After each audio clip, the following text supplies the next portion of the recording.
In this desolate world, where everything is in ruins, food is hard to come by. However, the children in this bleak place are always searching for anything that might have even a little value because they can only get food if they have something valuable to trade. You see, there's this golem that roams the barren streets, and whenever kids stumble across this walking piece of stone, they always try to offer it something valuable. In return, the golem gives them food. This golem only appears in Sector 50, and nobody knows where it came from or who its owner is. However, it's not always guaranteed that the golem will accept just anything in exchange for food. It has to be something the golem finds valuable, which is why children often end up with nothing in return. Right now, a group of kids is frustrated because the golem just refused to take their flashlight, even though yesterday, it accepted one. As angry as they are, they know better than to retaliate. There's always the risk that they might end up dead. There's a saying that golems have been seen entering the streets and killing people. Then there's this white-haired boy, Ray. The moment he spots the golem, he quickly steps in its path and offers everything valuable he's managed to gather. The golem takes note of the items and proceeds to grab the bag. And then, it flips the bag over into its mouth. Seeing the massive haul Ray just traded, all the onlookers are in awe. They have no idea how he managed to get his hands on so many valuable items. What makes it even more frustrating for them is that this isn't the first time Ray has pulled off a trade this big. Meanwhile, the golem starts dropping food supplies, and the amount Ray receives is enough to completely fill his backpack. The kids on the sidelines can't help but feel jealous and angry. It just doesn't make sense to them as to why does this one guy get so much food while they're left starving. At one point, some of them even consider stealing his supplies, but a few of them quickly shut that idea down. Apparently, Ray has a reputation. People call him the Ghost of 17th Street. As Ray walks from Sector 50 towards 17th Street, he suddenly senses the presence of people hiding in the shadows. His senses are so sharp that he can tell exactly how many there are. If he has to be precise, there are 7 people. So, he invites all these sneaky bastards to step out of hiding, especially since he already knows they've been following him for a while now. Enter this fat kid backed up by 6 others. The fatty doesn't forget to give props to our boy's sharp senses because they made sure to stay undetected while trailing him, yet they still got exposed. This fat kid is Ron. And this isn't the first time this fat sucker has pulled a stunt like this. Ray has already warned this shithead not to cross paths with him again. The last warning was crystal clear. If Ron ever showed his face like this again, he wouldn't be able to walk afterward. But Ron doesn't seem to care. Instead, he makes it clear that he's not going anywhere unless Ray hands over his supplies. Just put the fries in the bag, lil bro, or else. Fatty throws in a threat of his own, warning Ray that he won't be walking out of here safe and sound if he refuses. But my guy doesn't buy it for a second. If anyone's about to end up in bad shape, it sure as hell isn't him. Like I told you before, Ray has a reputation. He's the Ghost of 17th Street, a white ghost who moves without making a sound. And anyone who tries to mess with him are the ones who end up in the worst possible situation. But Fatty lets his ego get the best of him. He makes the big mistake of throwing a punch at Ray. But my guy barely even reacts. Just tilts his head slightly and dodges that punch like it's nobody's business. He then uses this brainless fool's own momentum against him, making him trip. But before Fatty can kiss the ground, my guy grabs him by the shirt, then delivers a devastating punch straight into his gut. That one blow is enough to leave this bastard mouth wide open, and he hits the ground like a sack of potatoes. Seeing their so-called boss get wrecked effortlessly, the rest of the group starts flinching in sheer panic. But since they can't just back off in a moment this critical, they make the foolish decision to charge straight at Ray. The first one swings a bat, but Ray ducks just in time, then counters with a brutal elbow smash that turns the guy's face into a bloody mess. He then further follows up, taking down the next 2 just as easily. 1 hit per person. That's all it takes. And just like that, all 6 of them are one with the ground. Ray then turns back to Ron, who, upon seeing his impending doom, is cowering in fear. My guy makes it very clear, just because Ron brought a few more ragtag idiots this time, the outcome was never going to change. As he walks towards the fatty, the sucker finds himself cornered. Ray is now gunning for this bastard's legs in order to keep his promise. He already warned Fatty that if he showed his face again, he wouldn't be able to walk ever again, and my guy plans to keep his word. On the other hand, Fatty pulls out a dagger from behind his back, trying to threaten Ray. His hands are shaking, slick with sweat as he warns Ray not to come any closer. He keeps calling Ray a monster, but deep down, he knows this dagger won't save his sorry ass. Speaking of monster, there's actually a backstory behind that title Ray's been given. You see, ever since he was a child, Ray was very different from others. Whenever he got severe injuries, there was never any expression on his face, and that made people wary of him. Kids his age were supposed to cry when they got hurt, but Ray stayed expressionless. Even in desperate, hopeless times when the other kids cried, Ray was the only one who never felt sorrow, hopelessness, remorse, or anger. Not once did a tear fall from his eyes. And eventually the other kids stopped associating with the weird kid who just didn't react like they did. His lack of emotions left him completely alone. Even Ray himself acknowledges how emotionless he is, and he never wanted to be like this. He always wished to be a normal person, just like any other kid. It had always been his desire to learn and experience this thing called emotion in his life. But even now, 6 years later, he still can't feel anything. However, what he can do is read other people's emotions. And right now, he can tell that Fatty is getting as desperate as he can possibly get. Ray reminds this coward that not using blades is an unspoken rule here. He questions this shithead. Did he bring that knife because he actually planned to stab him from the start? Of course, Fatty spins some bullshit about how he just picked it up from the garbage earlier. But my guy can see right through the lie. Ray doesn't need words to tell when someone is lying. He can tell just by looking at the color of the vessel inside their chest. You see, Ray has the ability to see a world others cannot. Every person has a small vessel within them, and whenever they feel emotions, certain colors of mana fill those vessels. Anger, hate, and love create red mana. Ridicule and apathy show up as blue mana. Joy and excitement result in yellow mana. And there are countless other colors as well, making Ray's world burst with shades that no one else can see. Meanwhile, the fatty continues to issue threat after threat, trying to intimidate Ray. But it's clear that this bitch is too much of a coward to actually use the sharp dagger he's holding. Ray can see the deep black mana in the bastard's chest, which shows intense fear. With every step Ray takes toward him, the fatty's fear only intensifies. But our boy, on the other hand, is ready to deliver the punishment this fat sucker truly deserves. A while later, Ray finally reaches his home. As soon as he enters the little tent where the others are staying, he's greeted by a bunch of kids who've been eagerly awaiting his return. The kid with green eyes is Pale, the leader of the underpass children. All the kids crowd around Ray, smiling and clinging to him in happiness, proud to have such a dependable brother. Later, as they sit together, he instructs everyone to show what supplies they've gathered so far. Each kid presents the food they managed to snag. Some have pieces of bubble gum, others have chocolate bars. But it's clear that this isn't nearly enough to feed all 7 people present. Naturally, everyone starts feeling anxious, unsure of how to proceed.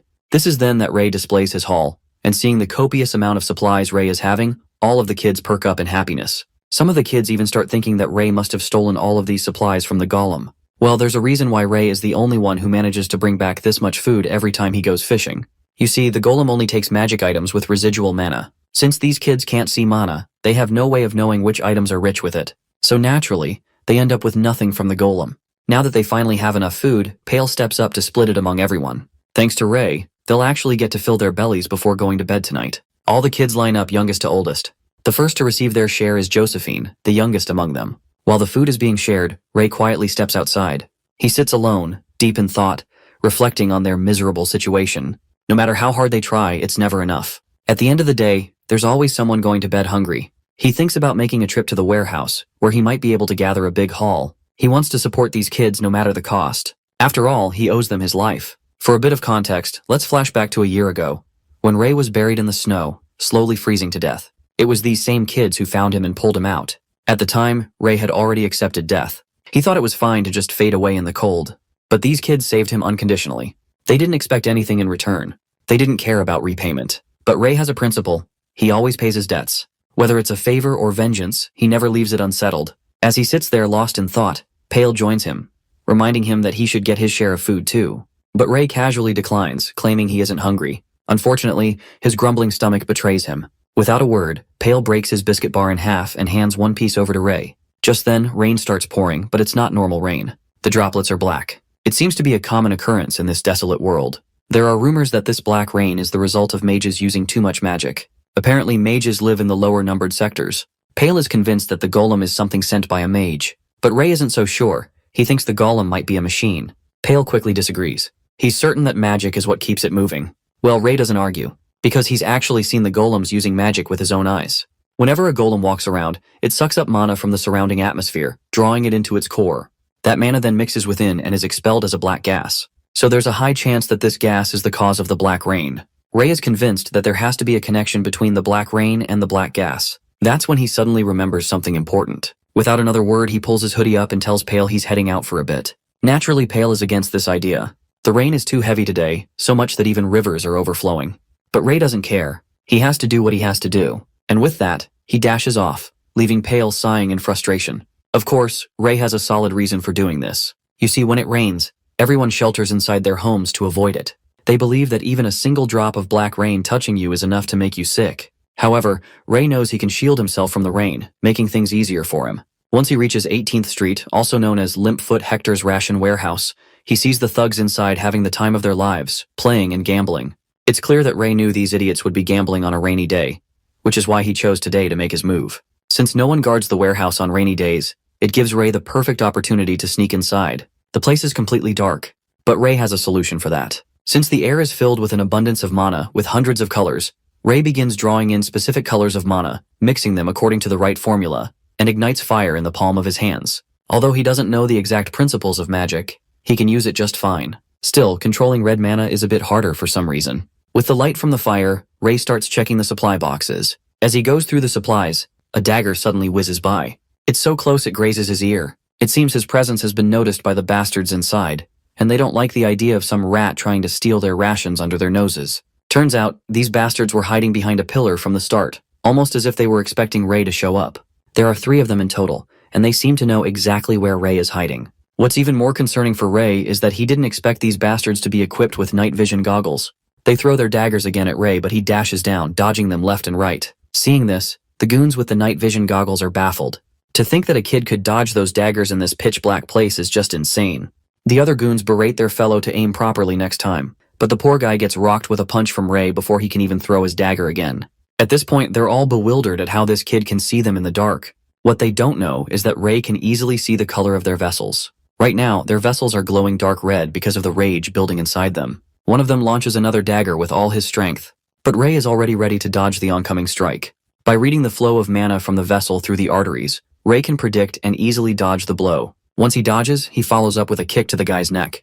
With 2 of them down, only 1 remains, but the last one also gets a solid punch to his guts for his troubles. And that's how the 3 of these suckers end up face first on the ground. This is when another bastard barges into the warehouse. This one sounds trouble, because as far as Ray can recall, this guy is Humphrey, the Hector Group's executive. The bald bastard is disappointed to see all 3 of his men kissing the dirt. And what's really tweaking him out is the fact that they were wrecked by a rat. Even Ray doesn't want to mess with this guy, so he pulls his hoodie back over his face and decides it's time to get out of there. He quickly dashes and tries to strike the bastard across the chest to move him away from the entrance. But that punch Ray lands is barely more than a minor inconvenience to this bastard. In return, he tries to grab Ray by his head, but Ray ducks backward just in time, barely escaping. The bald bastard then follows up with a punch that sends Ray skidding across the floor. The bald bastard acknowledges that Ray indeed has some solid reflexes for a kid his age. Meanwhile, Ray internalizes that this guy is packing some serious power. The bald bastard starts throwing punch after punch, but Ray manages to dodge them all, moving left and right with ease. While Ray might be able to dodge, he knows he can't keep it up forever. He needs to figure out something before he gets knocked out. That's when he notices a gap in the bastard's defense, and quickly strikes his chest. As soon as his hand connects, he intensifies the fire in his palm, and that little moment of distraction is enough for Ray to vanish from the spot like he was never there. The other shitheads guarding the place quickly scatter around the warehouse, thinking that since that brat fought Humphrey, he won't be able to go far. Ray starts to feel concerned, because at this rate he's indeed going to get caught. But then he notices a stone and throws it to draw their attention away. Those goofy-ass shitheads take the bait and begin running in the opposite direction, while Ray makes his escape.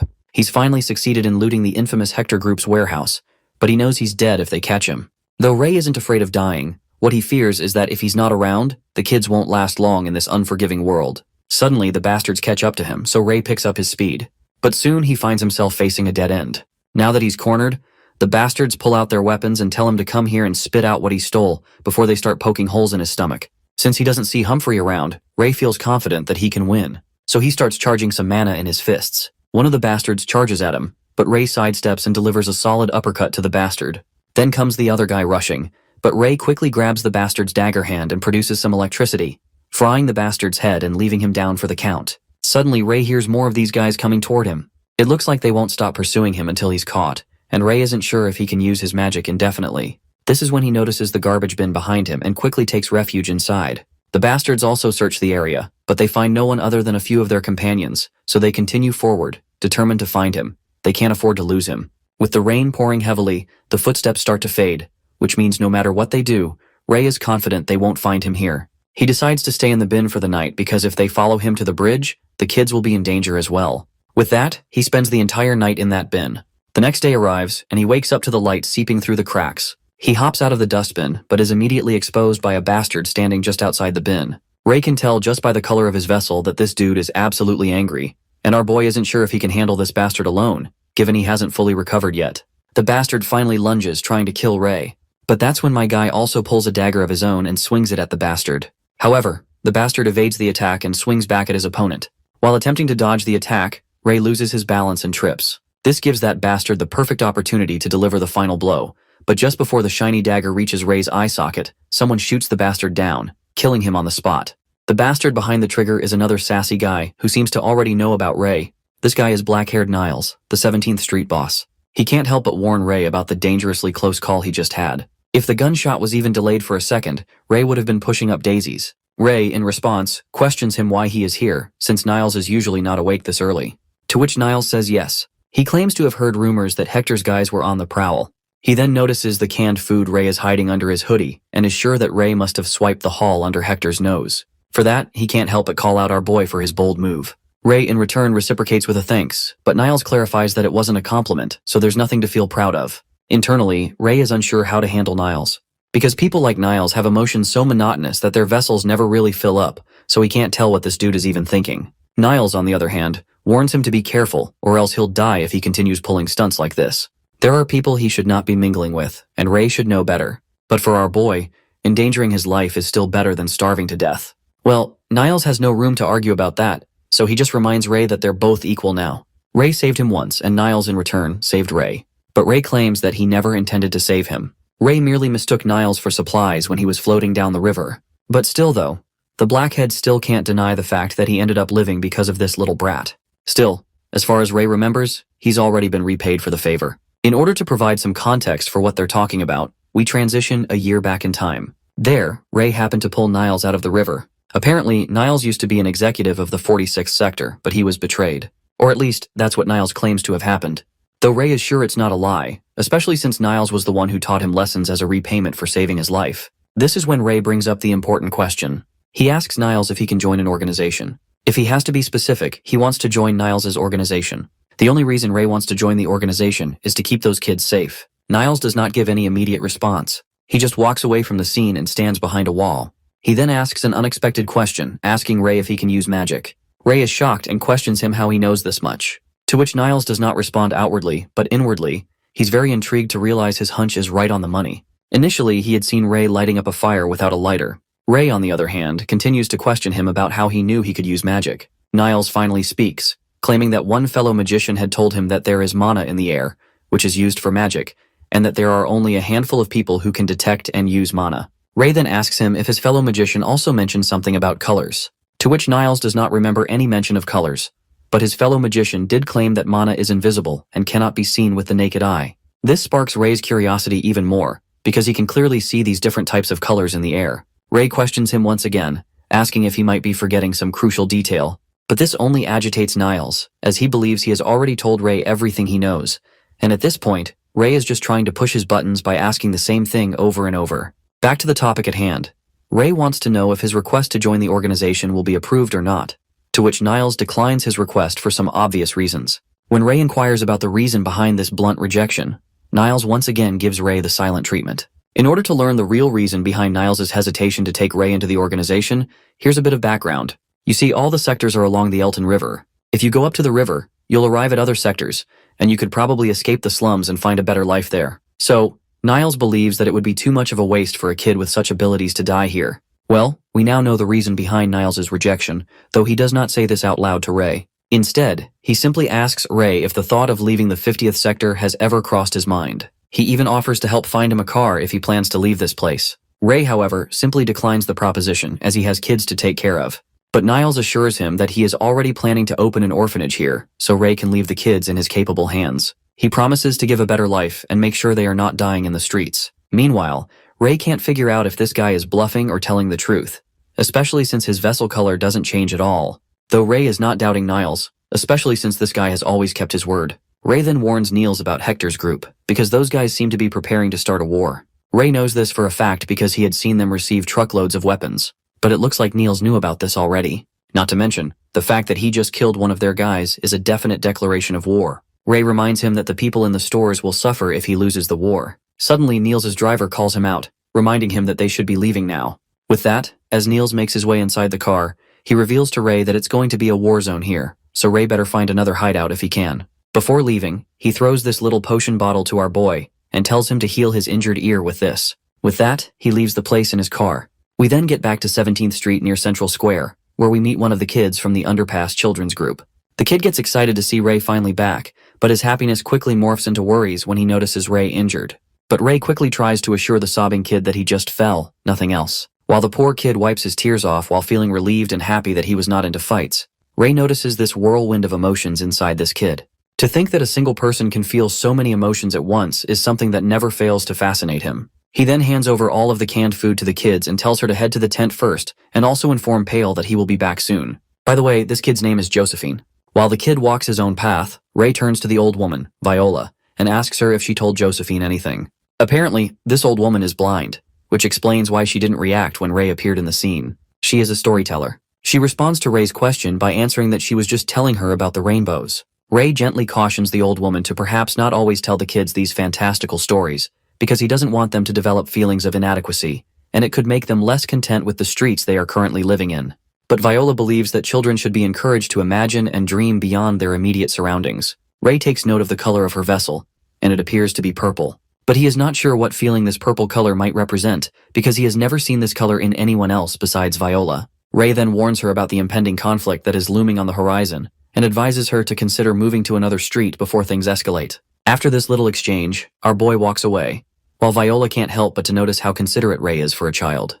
The next morning, our boy runs some errands as a delivery boy. When the shop owner opens the gate, he is surprised to see Ray in front of him, since he was expecting Ron to show up with deliveries. While my guy pretends not to know, deep down in his mind, he can't help but to think how that unfortunate fatty got both his legs broken, so he is essentially a helpless person. Ray then politely inquires the shopkeeper if he is not planning to evacuate, as there won't be any customers if a conflict arises. But the shop owner claims that he has nothing other than this store, and as for the war, he is quite certain that it's not going to happen. Hearing this, Ray gets intrigued and inquires about the reasoning, to which the shop owner explains that Hector's group and Neil's are currently in discussion, so if things are resolved peacefully, there won't be a conflict. Right at that moment, the gate of the room where the meeting was going on opens up, and we see a group of men from Hector's group. The man with scars all over his face is actually the leader of 18th Street, whose name is Hector, the leader of the Hector's group.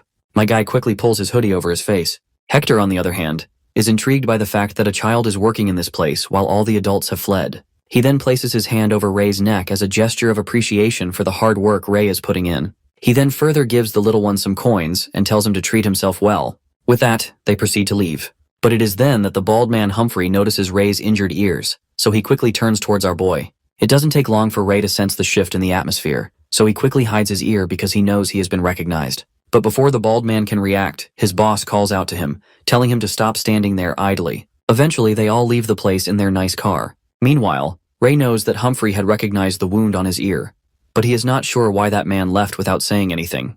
Ray and that shop owner then hurry to Niels to inquire about the outcome of the negotiations. And sadly enough, the only thing Niels has to say is that the negotiations failed. So the conflict is inevitable. The shop owner is dismayed to hear this news. Niels then elaborates that the terms Hector was demanding were simply unreasonable. He basically wanted Niels's entire organization to submit to his control, which is even worse than engaging in a conflict with those men. He then apologizes to both the shop owner and Ray and advises them to remain cautious and stay in the hideout. After leaving the shop, Ray walks alone through the streets. As he does, he reflects how difficult it would be to navigate the streets if the conflict were to break out. In order to prepare for the impending crisis, he decides to gather as much food as possible beforehand. Suddenly, he notices Humphrey in the car, which Ray finds very suspicious because he had never seen a car like his in Sector 50, so he decides to investigate. Later, we find ourselves at the entrance to Hector's group on 18th Street.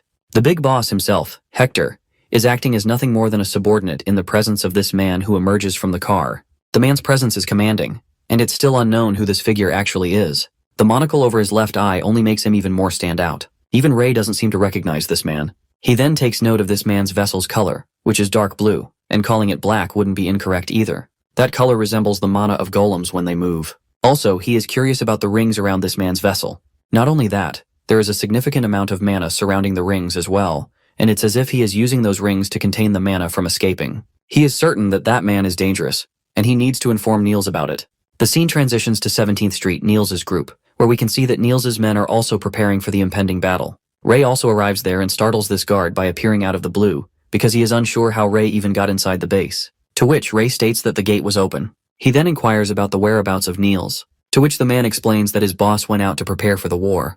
And it's dangerous, so Ray should also be leaving as well. Since Niels is not here, Ray decides to simply convey his message through this guard, but he is unsure how to explain to this guard that those guys have a magic user in their ranks. So, he simply tells the guard to relay the message to Niels that he should be wary of the man with a monocle. Later, Ray returns to the kids in the tent. But Ray sits outside, accompanied by Pale. Pale questions him about his opinion regarding who is going to emerge victorious in this conflict. Well, Ray is uncertain about which side to support, especially since both groups seem to be evenly matched. Personally, Ray is rooting for Niels, because he believes it's the only way the safety of the children can be assured. If Hector wins this war, the street children will be sold into slavery. Suddenly, they hear a terrifying noise, which puts Ray on high alert. The scene then quickly shifts to 17th Street, where Niels' soldiers are trying their best to fight off against these golems, but all of that barrage of bullets has no effect on these creatures. In retaliation, the creature unleashes a massive amount of dark blue magical energy that decimates everything in its path. And as if that is not enough, the golem dispatches those men with his bare hands like they were mere tomatoes. The one manipulating those golems is, of course, this monocle-wearing bastard. He is feeling very pleased with his creations, and further commands them to eliminate everything here. We then transition back under the bridge where the kids live. While Ray is planning to join the fray, Pale quickly grabs him by the hand and stops him from going. As they are arguing about who should go and assess the situation, their skirmish ends up waking Josephine up. But Pale quickly tells her that they will be back soon enough, so she should go back inside the tent and have some sleep. Finally, Pale concedes to our boy's insistence. He decides to stay with the children here, while he gives Ray the green light to venture further. He also tells him not to go too far and to return as soon as he figures out what is happening. After promising to return as soon as possible, Ray finally reaches the scene, and everything is in a state of chaos. The aftermath of the battle is brutal. Everything is engulfed in flames, and the soldiers are scattered around with missing limbs. The one red-haired soldier we had seen before still seems to be alive. He reveals to our boy that those bastards had brought golems with them, and the man with the monocle was controlling them. He then warns our boy to flee before his life is extinguished. He dies on the spot, as he is also torn apart into 2 equal pieces. It breaks Ray's heart to witness this unnecessary bloodshed. He closes the poor soldier's eyes, grabs the dagger from the ground, and decides to proceed. He is certain that the way things are going, Niels is bound to lose, so he wants to assist him in any way he can. While Ray is occupied, we shift back to the bridge at the same time, where all the children live. Well, it appears that not even the children were spared. They have been brutally slaughtered, and only Pale remains, holding Josephine in his arms. The one behind all this bloodshed is one of the golems we had seen before. The soulless bastard begins to coalesce this dark blue energy in the palm of his hand to unleash it upon Pale, while Pale, on the other hand, sheds his last remaining tears as he wishes for Ray not to return. The 17th Street of Central Plaza had just gone up in flames. The man had arrived exclusively late to the horrific scene. All he could see were the corpses of Niles' underlings. But strangely, his own corpse was nowhere to be found, indicating that he was still alive. A loud rumbling took his attention from behind. Ray turned around quickly, realizing the direction it came from. Understanding that, he ran towards the tent. When he got here, panting and exhausted from all the running, it was yet another dreadful sight. He witnessed the remains of someone right up ahead of the golem monster. Filled with rage, Ray moved to attack this monster with his flaming sword. But the monster quickly turned back with its sharp senses and executed a heavy gut punch against the boy's stomach. Bro came at him with a full Mike Tyson swing. Anyway, Ray felt immense pain as he crashed into a wall. On the brink of defeat, he doesn't want to give up and hopes to assure his loved ones are all safe. It was at this moment that a voice called out in his mind. He relived the memories of the children, the people who adored him every time he came back. It empowered him for a moment, before those mellow memories became a terrifying nightmare. All of those children had been brutally murdered.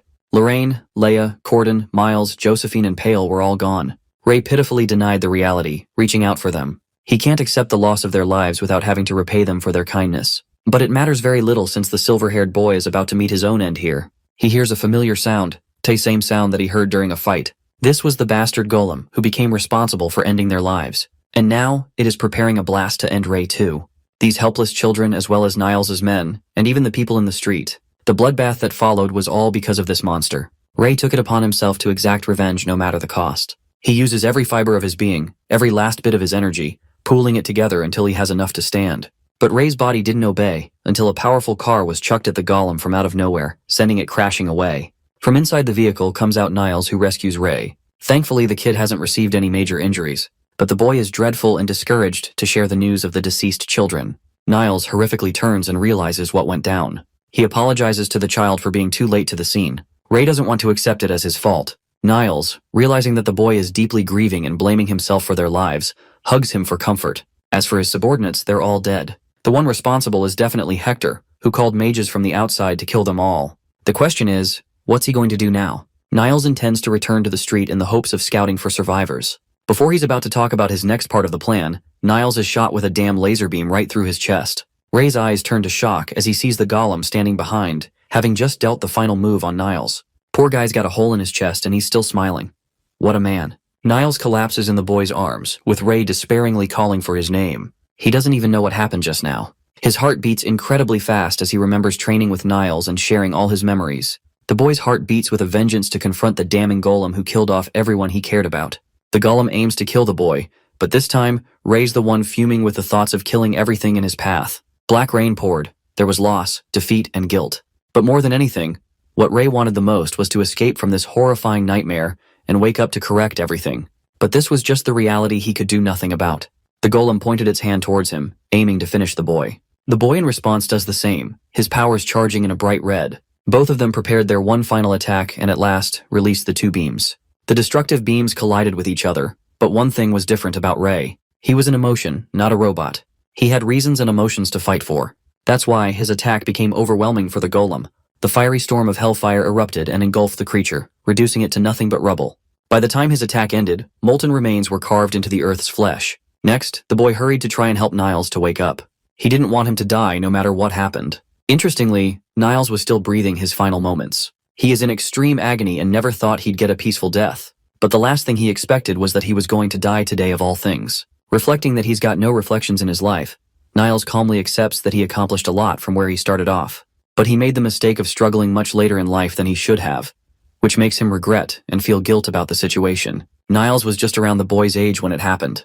Ray wants to leave and find medicine from the car, but he is stopped by the much older man. He wants the kid to do one thing, and that is to leave this wretched place. Niles wishes for the boy to live a better life elsewhere. They've always shared a close connection as if they were brothers. But now, Niles only wants the best for Ray, to reach the top instead of staying at the bottom. Saying those words, the last bit of life extinguishes from Niles's body as his hand slips away from the boy's palm. Now he was no more in this world. Ray only had moments to accept what had just taken place. Before long he was filled with fury and despair, roaring into the rain of the first emotions he ever felt. After that, the kid sat near the wreckage and didn't move for a while. He's still in pain and shock, unable to describe what happened as anything but a dream. Just recalling the horrific massacre of yesterday, the people he lost and his emotions spiraling like crazy. Something was different about the situation. Ray casts a bit of flame in his palm, realizing that his emotions are directly correlated to the strength of his fire spells. But also overdoing it can easily extinguish his spells too, which happens just now. Ray realizes that he can't wait any longer and decides to move.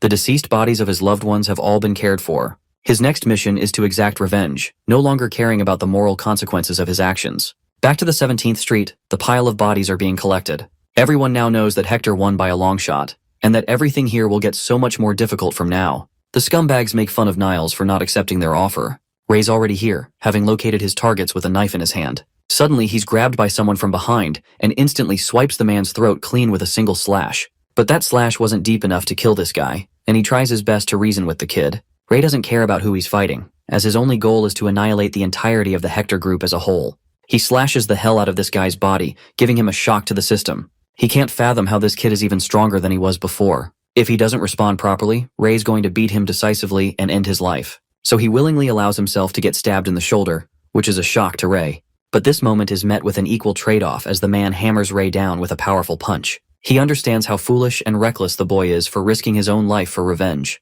That's why, at this moment, the man gives him an offer that's going to please Ray. Egghead reasons that he shouldn't die like a dog in an effort to exact his revenge. The boy gets up and learns from the man that he's been closely observed for a while now. He wants the kid to hear him out on this one time. Silent Humphrey. They call Egghead that because he's the most silent assassin out there. And now Humphrey is the one who's making the face of desperation, which is proof enough that he isn't going to deceive the boy. Ray accepts hearing him out and learns that Humphrey wants the kid to leave the sector. His reason is to find the man's brother, who Hector sold off in the City of Mages. Hector mentioned that if Humphrey worked under him for a decade, he'd reveal the location of his brother.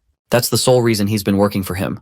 And right around this time, he believes his brother should be around Ray's age. But it isn't clear to the boy why he should take on the request in the first place. Humphrey finally reveals Ray's secret. He understands that the kid knows how to use magic. It comes as a shock, but Humphrey continues that he was certain after seeing his fight in the warehouse. Despite the boy's small use of magic right now, it still won't be enough to defeat Hector as he stands. After all, Hector is always guarded by an extremely powerful mage, so the chances of killing him on a whim are next to nothing.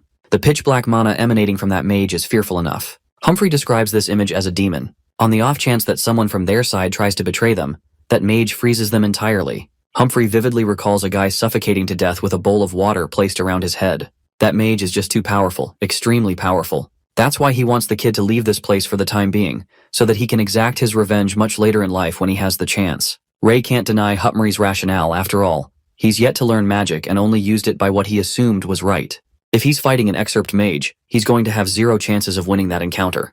The city of mages is near the upstream of the Elton River, and only mages are allowed to step foot inside. Humphrey gives the boy all the saved-up money he collected over his life. The same goes for information on his brother's personality and characteristics. Ray is shocked that he's being entrusted with the money. After all, he could always betray Humphrey. But after seeing the boy for a while, this guy knows that the kid is one to maintain his promises. And he's seen enough from the boy to conclude that he can easily advance to a higher-level sector. Humphrey supports Ray the same way Niles once did. He insists the boy hurry and come to a decision as they have little time. Ray makes up his own condition. He wants Humphrey to properly take care of the corpses at the underpass, and then he'll search for his brother. It's an easy deal and Humphrey easily accepts. Ray decides to go, claiming that he'll return in one piece. Yes, the One Piece is real. Ray ran as fast as he could to ensure no one followed him. He arrives before Grandma Viola, tossing her a coin to ask a quick question. The granny happily inquires what the boy asks of her. Ray wants to confirm if the story about the rainbow is true or not. He wonders if he'll finally be able to make a wish upon encountering a rainbow. Ray dives into an old memory that he shared with one of the underpass kids. He joyously talked about the tale of the rainbow, and how anyone would be able to make a wish if they found the point where a rainbow touches the ground. Ray thought about it with seriousness for some reason, and that leads to the current day. The granny concludes that rainbows do exist, even if the wishing aspect is ignored. The boy senses that there's no hesitation in her mana, always remaining a clear purple like always. The kid remembers when he asked Humphrey, who was reminded of the time he was asked about a rainbow from a kid too. That same mage was also looking for a rainbow, which also means they have proof of their existence. The boy questions Viola if he will be able to resurrect the day upon discovering the rainbow's end. Instead of giving him a clear answer, she ambiguously states that anyone can make any wish come true, so maybe it's true. Does it feel like the granny is gaslighting him here? Because I really can't tell. What do you guys think? Viola claims that rainbows are hard to find and nobody knows where they are. But her answer is enough for Ray, who leaves and departs Viola with a request to find a new place. Anyway, Ray is now on the outskirts of Sector 50. He's observing the coordinates that Niles wrote down. Reading them, he locates the vehicle. Niles prepared a 4-seater sedan just in case. The boy reaches for the door handle when one of Hector's lackeys comes out to catch him. He wonders if Niles gave him an order to retrieve the car. And just to fuck with the boy's emotions, he provokes him by asking about Niles' emotions. Ray was confident that he wasn't being chased by any more of Hector's men. But it turns out that one caught up to him. Regardless, he can't waste time and clutches the door handle to get inside. The man bolts at him, and before Ray's about to close the door, the man catches it open. He roars at the kid to open the door. Ray's already exhausted much of his mana, so his strengthening magic isn't working wonders here. He forces a fire spell, precisely aiming at the guy into a finger beam before blasting his brains off. He kicks the corpse away and steps on the pedal full speed. Ray's finally going to experience what life is like outside of Sector 50. Having arrived someplace far away, the kid comes to a stop before inspecting the car's trunk. He's rather surprised that Niles was so well prepared that he stashed enough water and food supplies in the back. Still, it's going to come to use since he won't be arriving into the next sector before a bunch of days pass. That night, Ray lit himself a fire and decided that it was important to get more information on magic in the next sector. As for what he knows for certain, Ray understands that there are 2 forms of mana. The first is red mana, which can be used without any preparation. The second mana requires numerous colors to be utilized all at once. Mana isn't just easy to manipulate. However, after channeling certain emotions, he can utilize some of it more easily. Rage is just one example. His activation trigger is Rage for now. And that's how the boy's able to cast that kind of mana. Unfortunately, he has hit his limit. Anytime he loses concentration on his emotions, the mana ends up slipping away. So he decides to play with the combinations next. Forging a bunch of different colors in his palm, the boy observes something interesting taking place before his eyes. But unfortunately, nothing becomes a product of this combination of mana. Certain types repel each other, and combining colors requires immense effort, which also takes a toll on his mental energy. But in response, some combinations work well in unison. He wants to play around with the experimentation for now. It wasn't as needed before, but his circumstances are now different. Ray has got every reason to do so, in order to get what he wants. He drives around before coming to another stop the next day. Today, he was able to play around with a bunch of different combinations to cast ice, wind, and earth-type magic. The boy wonders if he can utilize mana inside his vessel and then use it whenever needed. It would make his conjuring process a lot easier if that happened. It's kind of like mana circles surrounding a mage's vessel. Ray is ready to find something like that after he reaches Sector 49. As for Sector 50, let's see how things are holding up near the bridge. Hector's men are searching around, but they've found no traces of the golem. Hector suddenly orders one of them to hold the end of his cane. This guy is sweating bullets while apologizing to his master for failing the task. But Hector's shown to be a very no-bullshit guy who doesn't like men that fail him. The poor guy taps the end of his cane before his hand experiences a jolt of electrifying pain. He is quickly turned into a block of ice, as an example for others. Hector then pushes the statue down, calling him a useless piece of trash. Another one of his men reports that they've found traces of the golem around the area. Hector's intrigued to find that there's a certain kind of mana lingering in the air. That means some powerful magic was used. He could also sense mana lingering from nearby. When he goes up to inspect the traces, Hector asks his men if someone actually lived here. The underling reports that a bunch of street children lived here, orphans that are probably no longer here to avoid war. But Hector is shocked. He can't stomach the thought of an orphan using such magic. The very thought of it makes him succumb to a maniacal laughter. The fact that one boy was able to conjure a powerful magic and its configurations all by himself. The very thought of it seems impossible. So he clings to a more reasonable theory, that another mage must have come here to destroy the golem. He wants his men to investigate what happened underneath. Some part of Hector thinks that if an orphan kid did pull off the impossible, then that boy must have the potential of a genius archmage, and could become a force to be reckoned with. It's about time, but finally, Ray has arrived in Sector 49. Before he came to Sector 49, the boy had a talk with Niles before he died. He learned about Sector 42 being in a similar state of chaos, and also learned that it was much bigger in size. The buildings were bigger, and there were streets. But it wasn't anything special. But if you go upstream, the sectors experienced notable changes. That was the case for the 49th sector. Ray, having stepped foot here, is shocked to remark about its size. There's also a lot of weird things going on around him. There are no golems in sight either, so he wonders if they're home to only the 50th sector. The boy moves along, hearing many people chat about their lives. Arriving at the 36th street, he has confirmed that there are way too many streets here than compared to his previous sector. Ray wants to advance his pace and learn as much as possible about magic, especially the mage Hector and his vessel circles. That's going to become his key to exact his revenge.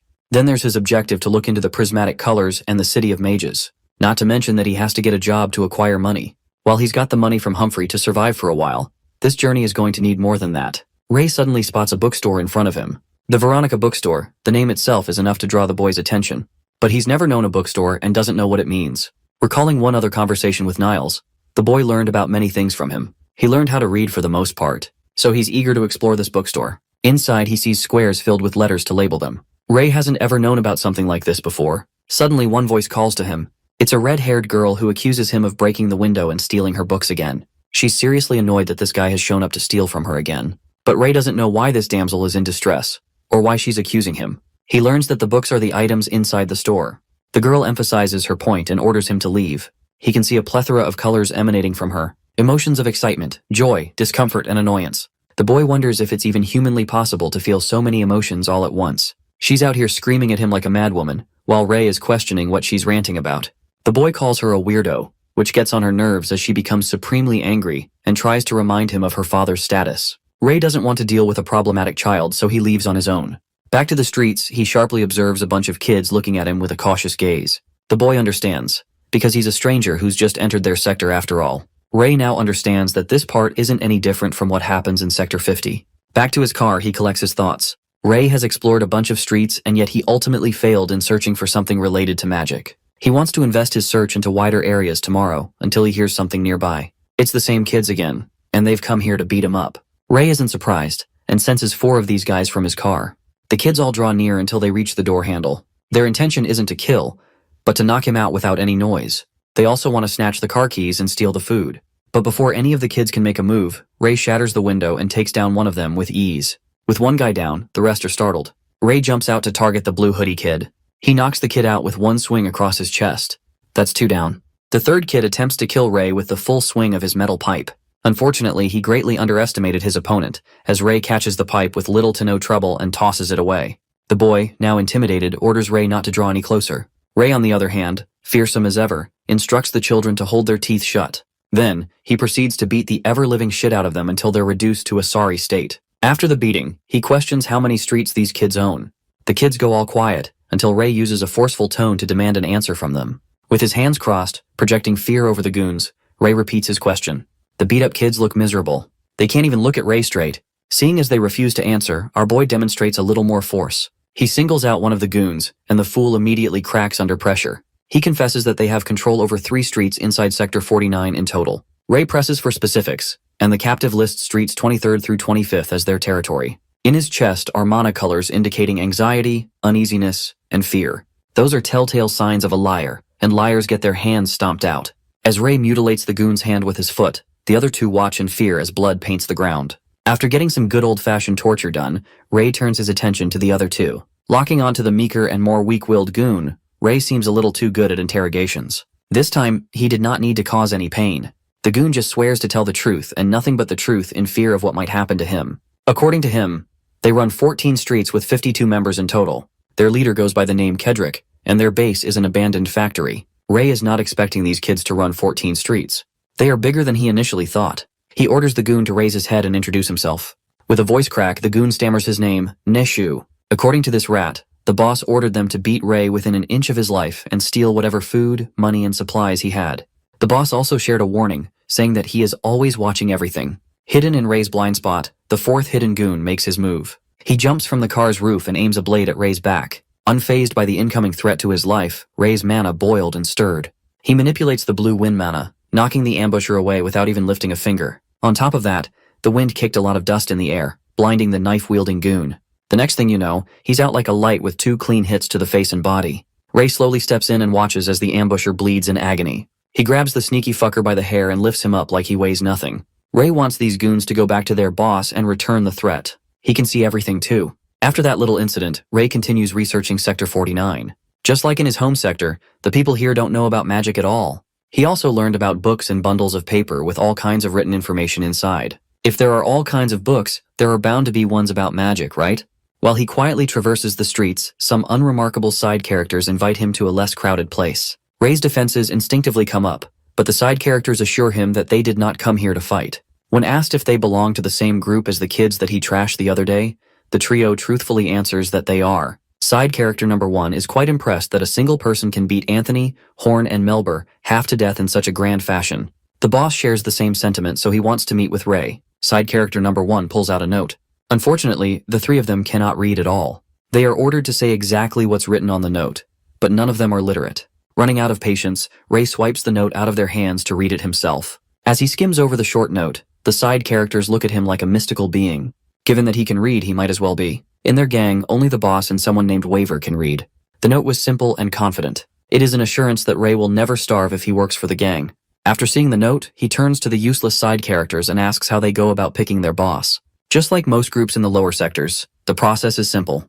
They pick the leader based on strength. The strongest becomes the boss. Accepting their invitation, Ray led the way to meet with this boss they kept yapping about. After a few minutes of walking, they reached Kedrick Group's base, the abandoned factory. Side character number 1 slowly opens the gate and the tension is palpable. As soon as Ray enters, he immediately feels a similar vibe to the seedy orgs in his home sector. A young man chilling by the homeless bonfire notices the arrival of their guest of honor. Wearing a flashy jacket, decent drip, dark bags under his eyes, and messy hair, the boss stood up in attention. Ray introduced himself and noticed something odd about Kedrick's loadout. While there have been times when mana flows out from junk, Ray has never seen an object emit as much mana as Kedrick's ring.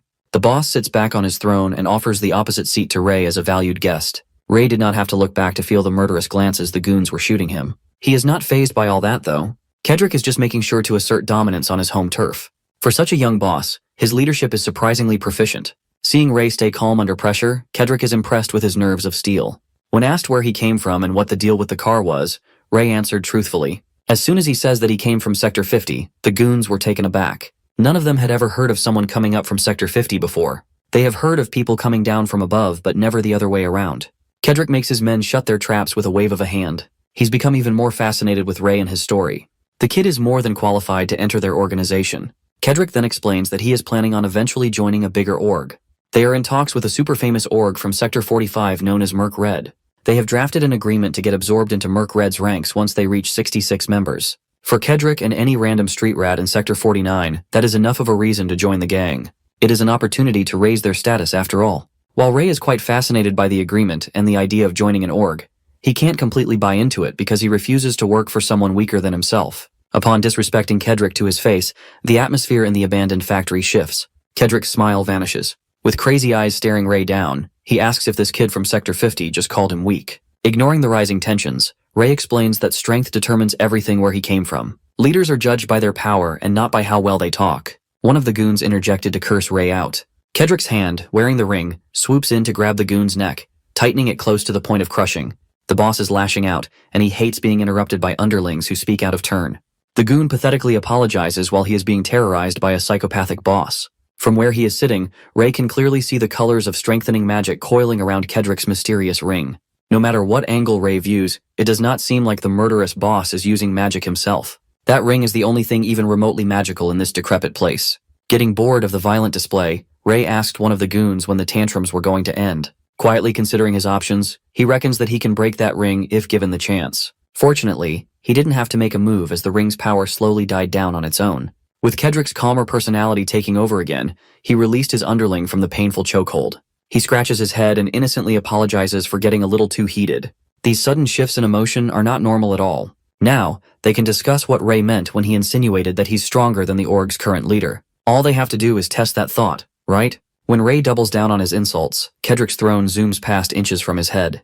The ring's power has taken over again, causing the boss to go absolutely feral. He even asks his underlings if they are thinking the same thing. The poor goons hurriedly glaze their boss, telling him that he was the strongest. Ray is now certain that the ring is reacting to Kedrick's emotions. Seeing how sudden the shift in emotion is when the mana from the ring is cut off, it seems like Kedrick doesn't even know what that accessory is doing for him. Since Ray wants to see his strength, he proposes a fight for the leadership position. The loser works for the winner and all that jazz. Kedrick smiles, obviously liking the idea. He sets the time for the duel in 1 week. The boss wants to make a show out of it. He wants to fight while everyone's watching, including guys from other gangs. That way, they will be certain who's stronger in front of countless witnesses. Before he goes, Ray asks Kedrick where he got the ring.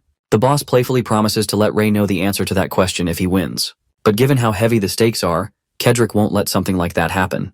The very next day, Ray roams the streets with the thought of the magical ring still lingering in his mind. Eventually, someone threw a rock from his blind spot. With his unnatural sensitivity and inhuman reaction time, he caught the rock before it hit his head. More side characters from the other gangs of Sector 49 have come to mess with Ray. They even have spooky weapons on them. Ray is stuck in the middle of a sketchy alleyway, surrounded by armed and dangerous gangsters on both sides. They kept on yapping about running these streets and fixing Ray's attitude. Our boy had already had enough of this useless blabber. If they are going to fight, there's no need to waste any more time. As expected, he made quick work of these untrained brats wielding bats. No matter where Ray goes, people just keep on picking fights with him out of nowhere. It must be because the word of his duel with Kedrick is spreading. Though Kedrick's gang is not attacking as instructed, the other gangs are free to do as they please. Allowing a stranger to walk around unscathed in their territory must hurt their fragile pride. They are even going as far as forming alliances to keep Ray in check. Nevertheless, everything is going according to plan so far. These random fights are making his magic stronger as he gets more accustomed to combat. As he gains more experience, his casting speed becomes faster, and the mental strain decreases. Overall, provoking more fights against every gang out there is a good choice. That aside, there is still one more concealed presence tailing him. Ray urged this hidden tail to come out. The young man, wearing a messenger cap and glasses, immediately knew that hiding was useless. He's been tailing Ray for a while now. He's become accustomed to his gray hair and expressionless face. In the streets of Sector 49, Ray had been dubbed as the Hunter. Glasses walked out of his hiding place to face the fearsome Hunter of Sector 49. Ray assesses the stranger up front. The kid is smaller than the usual gangsters. He's going around alone, and he doesn't look good at fighting either. Walking while cracking his fists, he warns the nerd to take the glasses off so they both won't be hassled by the breakage. Glasses hurriedly clear up the misunderstanding. If it's not obvious by his looks yet, he did not come here to fight at all. He adds that he is far from a fighter. With his scrawny body, he'll be useless in combat. So, Ray asks what is up. The kid steals his resolve and introduces himself as Philip.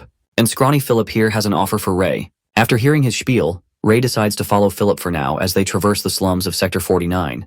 You see, Philip's place of work is located near the eastern garbage dump. He's heard a lot of rumors about the so-called hunter named Ray. Wherever in town, the hunter is all everyone talks about.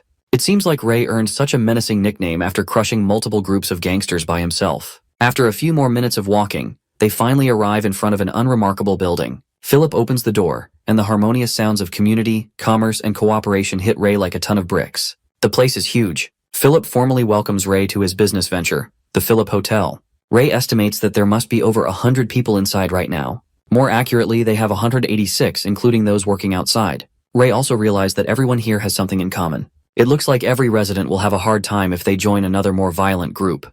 They're all either young or small in stature. Philip explains that Sector 49 contains a lot of mines. That means a lot of adults die on the job, leaving a lot of orphans without any sort of support. Because of that, there is always a ton of work to do in every industry. Some businesses are willing to hire even children with such a massive manpower shortage. There are too many directionless youths for even the gangsters managing the streets to handle. So, in exchange for holding a monopoly over jobs with a couple of groups and businesses, Philip agreed to pay small bribes to secure work for his people. He is a manpower broker of sorts in this impoverished sector. His people are provided with low-cost shelter and job security. Despite his young age, Philip is smart and industrious enough to create this intricate system on his own. He worked hard to set up all this infrastructure to where it is today. Speaking of his people, Jonathan is one of Philip's success stories.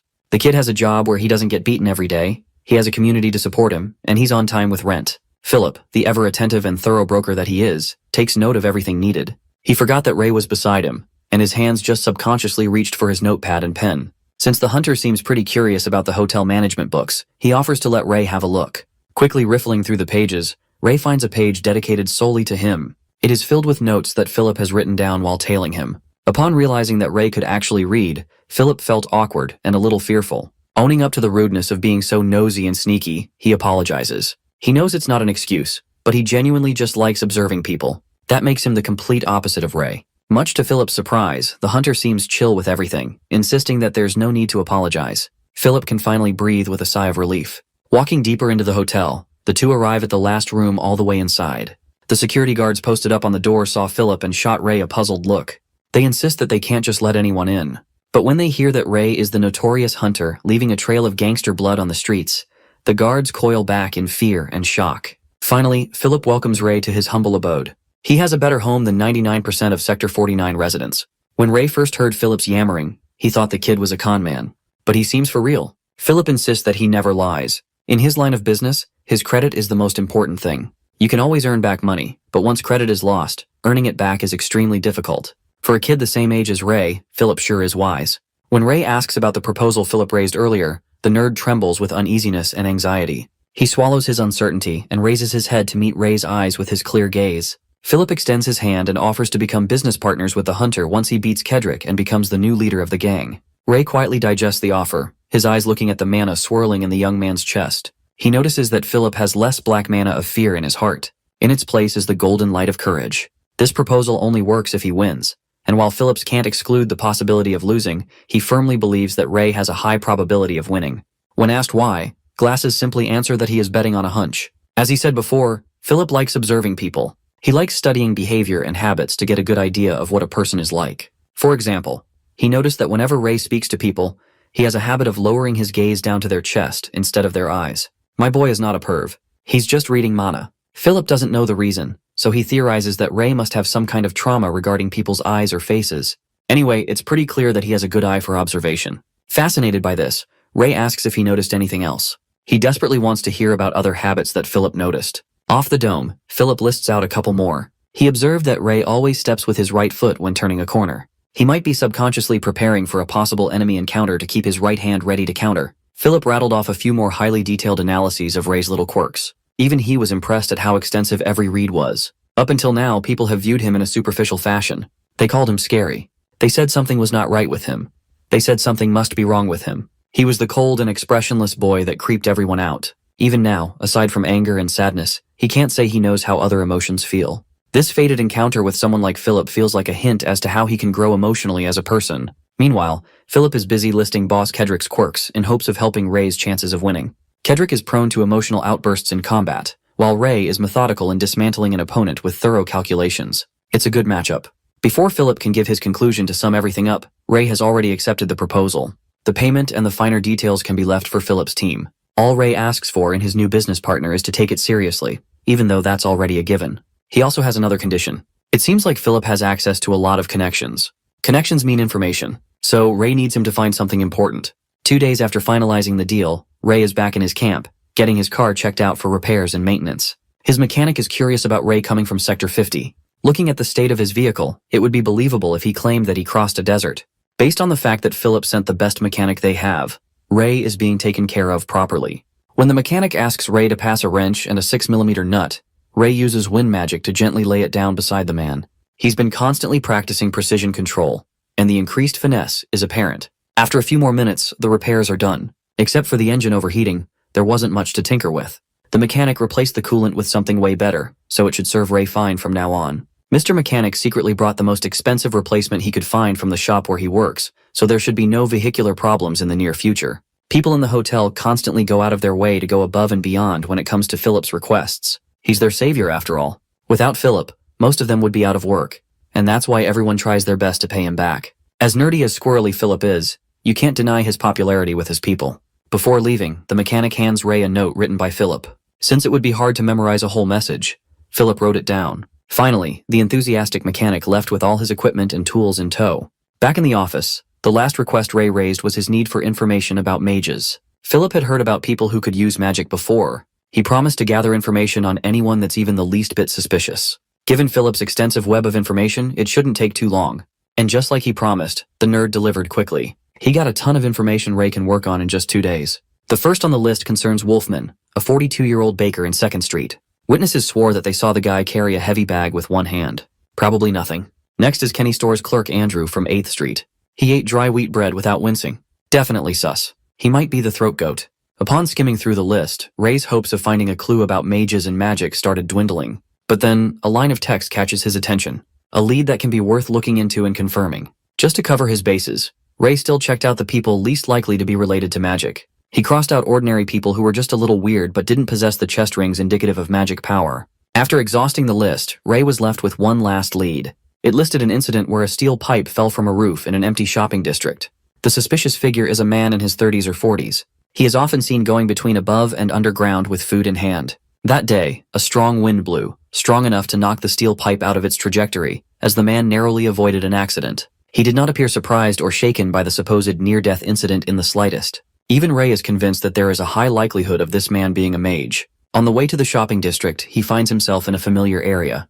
The bookstore he passed on the first day. There are 2 kids squatting outside, making sure that the store is closed.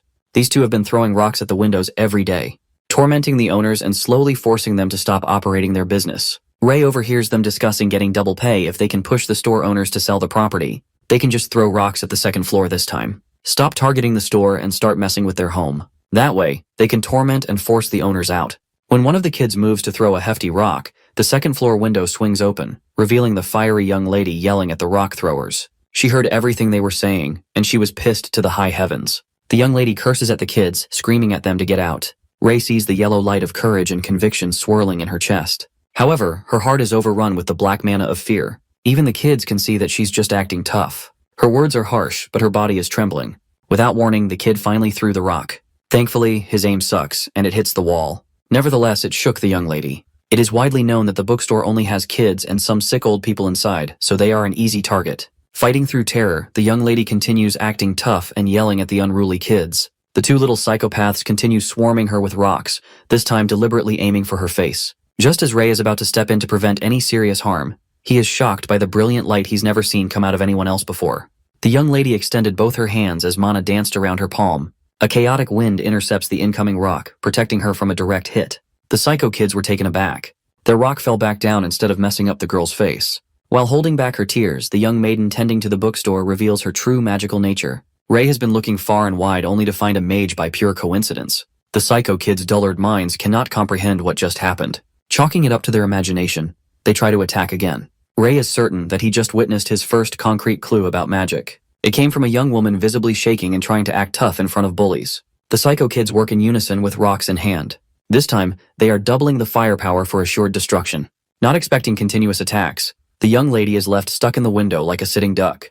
Knowing she can't block the incoming rocks, she closes her eyes and accepts her painful fate. Luckily for her, another mage is hiding in the corner. Ray waves his hand, stopping the rocks by manipulating the mana in the air. He pushed his control and power harder, making sure to reach the rocks. It filled the streets with wild winds akin to a tornado. The next thing you know, the rocks made U-turns, finding their way back to their senders' faces. Ray made sure to make it hurt a lot. He injected enough force to knock the psycho kids out cold in one hit. Finally, he exits the alley to check on the bastards lying on the floor. He looks up, making eye contact with the young lady in the window.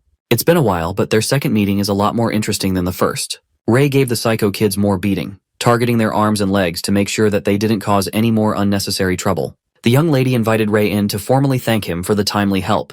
He asserts that there is no need for such formality. Besides, he has something he wants to ask her. It just so happens that she does too. At the same time, he asks if she's a mage, and she asks if he just used magic back there. The enthusiastic inquiries made both of them pause for a moment. Their sudden closeness paints a blush on her face. She clears her throat and invites Ray into her home to talk a bit more. Upon entering, Ray's eyes wandered all over the place. This is his first time inside a bookstore, so it seems foreign to him. Finally, she introduced herself as Veronica. The bookstore was named after her. Returning politeness, Ray curtly introduced himself too. Looking ashamed, Veronica lowers her head and apologizes for yelling at Ray like a crazy person last time. She's just under a lot of stress because of those pesky psycho kids. Ray thought nothing of it. It was just a misunderstanding after all. After apologizing, she continues thanking him for the help. She could have been badly hurt if it wasn't for Ray. Honestly, Ray just wants to take a look around the bookstore. He wanted to obtain some magical knowledge, but meeting a mage in the flesh was a bigger gain than expected. Veronica was shocked. In this place, people are usually receptive to appreciation in whatever form. Ray is an exception. Sitting at one of the tables, Ray asks her where she learned magic. She casually answers that her grandpa taught her. Hearing that there is another magic user in the picture, Ray's curiosity deepens. He asks to meet Veronica's grandfather, and the fiery young lady thinks that it should be fine. Before going upstairs to fetch the old man, Veronica notices something concerning. In Ray's cheek is a slight bleeding cut. He must have been grazed by something, considering he's been throwing hands left and right. Veronica worries that he might get an infection if left untreated. So, she extended her arm and held Ray's face gently. Slowly and steadily, she summoned a white and warm light that wrapped around his skin. After a few seconds, the graze on his cheek is gone, as if it never existed in the first place. With that, the simple treatment is all done. Surprised by this new application of magic, Ray stood up and eagerly asked how Veronica did that. He wants to know how she moved the white mana, converted it into a gentle light, and used it for healing. No matter how hard he focused on the past, he was never able to move white mana. He came to understand that white mana only reacts when someone is considerate or dedicated. It also appears when someone sacrifices themselves for others. All those complex and selfless emotions are like a foreign language to the emotionally incapable young man. Veronica can't explain her technique in detail herself. She just knows how to use healing magic, that's all. She doesn't even know what he meant by white mana. Ray recalls asking Niles about the colors he constantly sees. Even that guy hasn't heard of such a thing. As far as he knows, mana is not visible to the naked eye. Even mages themselves can't see mana. While Veronica can't comprehend the concept of that white light, she's familiar with the element of regeneration. The element she used just now is widely referred to as the element of regeneration. Usually healing only uses one element, though she could add 2 or more assisting elements to amplify or alter its effects.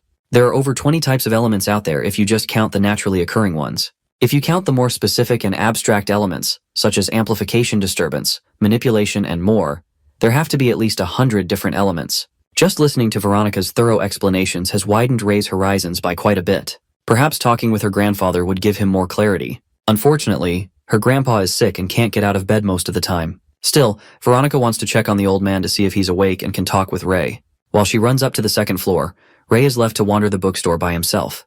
Kyladric's travelogue, interpretation of the unconscious, all kinds of literature are neatly arranged on their respective shelves. From what he heard, books are very expensive items. Ray sees his dirty, weary, and dust-covered hand against the smooth cover of a book and hesitates. He thinks touching these valuable things with his hands will lower their value. Come to think of it, the last time he took a bath was when it rained clean water.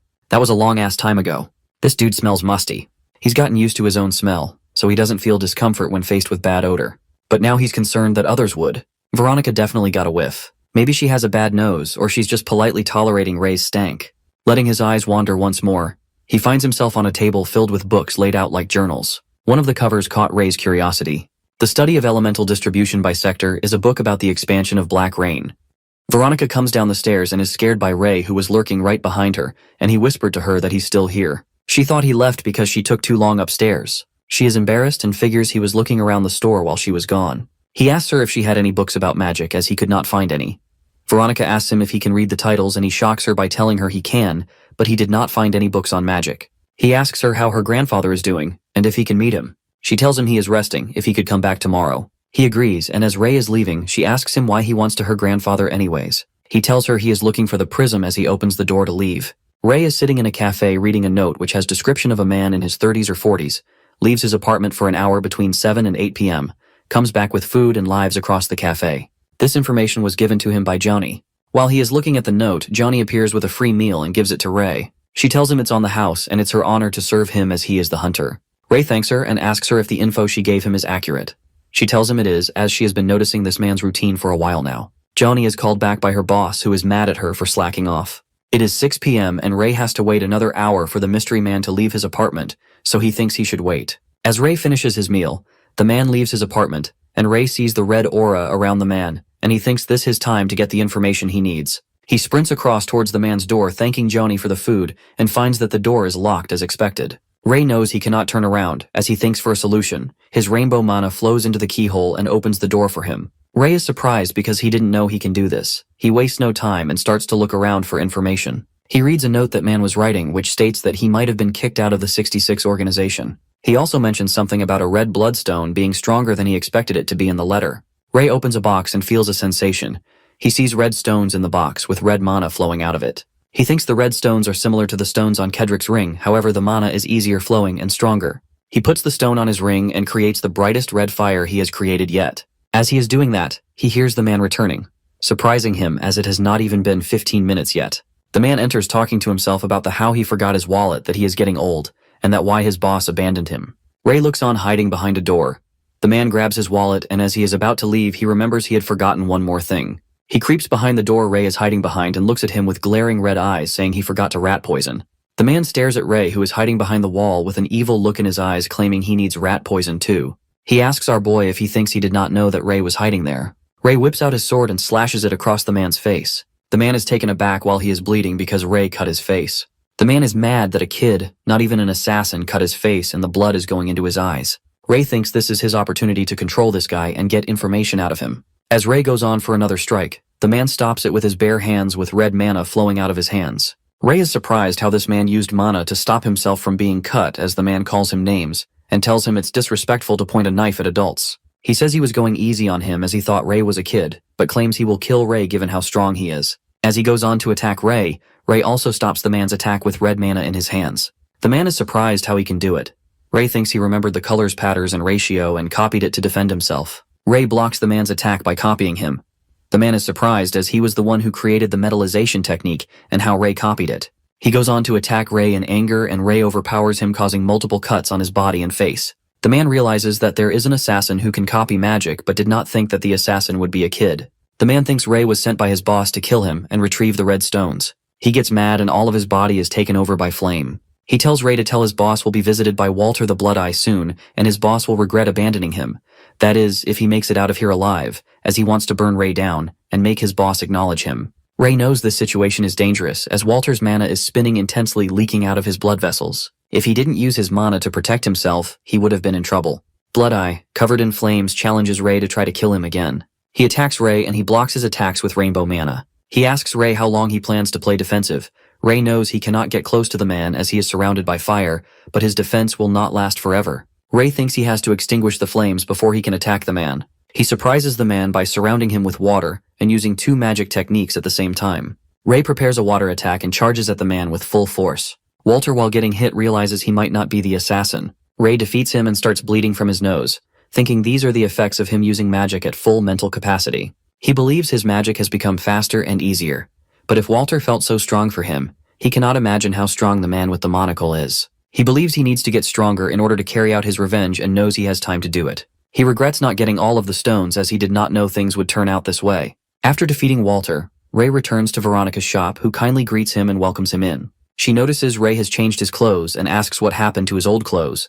Although Ray thinks he got rid of the clothes because Walter would recognize him by his clothes, as he did not see Ray's face in the room because it was dark, he tells her that he just got rid of them. She tells him that she told her grandpa about his visit, how Ray saved them with magic, and that he is looking for the rainbow but nothing else as they walk towards grandpa's door. 2 boys look at Ray in anger, and Veronica tells him that they are her little brothers. Her grandpa brought them from the orphanage and took all 3 in.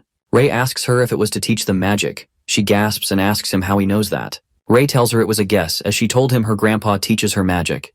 They both arrive at his door and Veronica introduces her grandpa Graham to Ray. Grandpa asks her to go out for a while and Ray takes a seat next to him. He first of all thanks Ray for chasing the kids away, saying it was his job, but he cannot do it as he is unwell. Ray notices Grandpa has 4 rings, indicating he is feeling multiple emotions. Ray thinks this would be difficult for Grandpa and hand for him to read. Grandpa tells Ray he heard that Ray has questions to ask him, and Ray tells him that he has been looking for a mage for a long time. Graham asks him isn't he a mage himself. He heard Ray could use magic very skillfully. Ray tells him he still has a lot to learn. Grandpa laughs and asks Ray where he's from, which is met by a silence. Grandpa thinks Ray has a long backstory, so he lights up his hand and asks Ray to play a game with him. Winner gets to ask losers questions. As this is happening, Ray can see and feel the mana between them. Grandpa tells him there are multiple elements in magic, and elements can meet to create new elements of magic.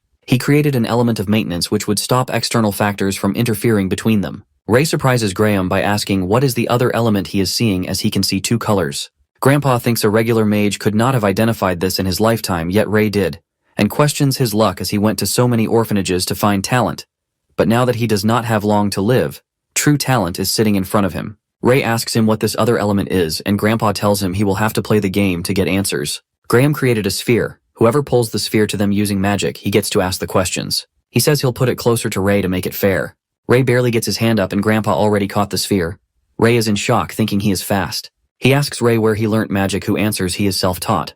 Grandpa is surprised, claims Ray surprised him twice in one day. Ray asks him if a self-taught mage is rare, and Grandpa tells him he has to win the game to ask the questions. They both get ready for round 2. Grandpa and Ray prepare for round 2, and Ray lost again. Grandpa tells Ray that the point of this game to see how well one handles mana. Ray is angry and thinks at this rate he will be giving out his information and getting nothing in return. As they prepare for round 3, Ray changes his tactics and wins the round, claims there is nothing in the rules about hindering opponents. Grandpa tells him to ask anything, and Ray asks him what mana is. Grandpa tells him mana is an element all things are made of. One cannot see it directly, but they can see it through secondary things like lightning. He also tells him a very few amount of people can sense mana. You do not have to use magic to sense it. Sensing mana and manipulating it using magic are two different talents. Ray asks Grandpa if he meant the ability to manipulate mana as talent. Grandpa tells him yes, as mages who are honest with themselves can use mana better than others.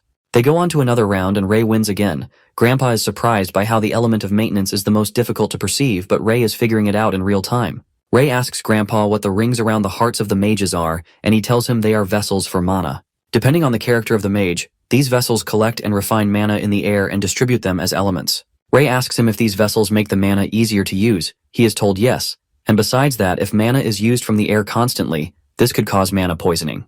People are affected differently. Some get sad, some start laughing, and some get extremely angry. This is then a permanent mental illness. Ray thinks he is immune to mana poisoning as he does not feel emotion. Using atmospheric mana with emotion can cause the user to turn mad. He asks Grandpa if someone is immune to mana poisoning, it would be a great advantage. Grandpa thinks the idea is great, but he hasn't seen someone use it that way yet. Grandpa asks Ray if he has a dream. He tells him he wants to kill someone, and also wants to save someone. Grandpa says he has heard people say they want to kill, but never that they want to save someone. He asks Ray if he would like to learn magic from him. Ray is surprised, and wonders why a man of his abilities would teach an orphan from the streets. Graham tells him he wants nothing from him, and Ray agrees. Graham asks Veronica to come in, asks her to tell him why he took her and her brothers home from the orphanage. She tells him it's because he wanted to leave a legacy of his knowledge. He tells Ray that he heard he wants to find the rainbow. Everyone has different theories of the rainbow, but all converge to one thing. Whoever finds the rainbow will become like a god, and that is why the monocle mage is also looking for the rainbow. Veronica asks what a god, and as Grandpa is explaining to them that the god is creator of all things, a rock breaks through a window which Ray catches. Ray swiftly catches the rock thrown at them while he grabs onto Veronica to protect her. He thinks despite of him injuring their arm and making it useless, the bullies of the bookstore do not seem to stop. Grandpa thanks Ray for saving them once again and claims he cannot do it anymore because of his health. He asks Veronica to bandage Ray's hand as it started bleeding from the shards of glass when he caught the rock. Ray asks Graham about these bullies of the store. He tells him he got an offer to sell the store, but he refused and thinks it's their doing. He opened the store to help his student and complete his research paper, which is his life's work. He enjoyed meeting people in the store, but as he is getting old and sick, he can no longer protect the store and plans to sell it for the safety of his grandchildren.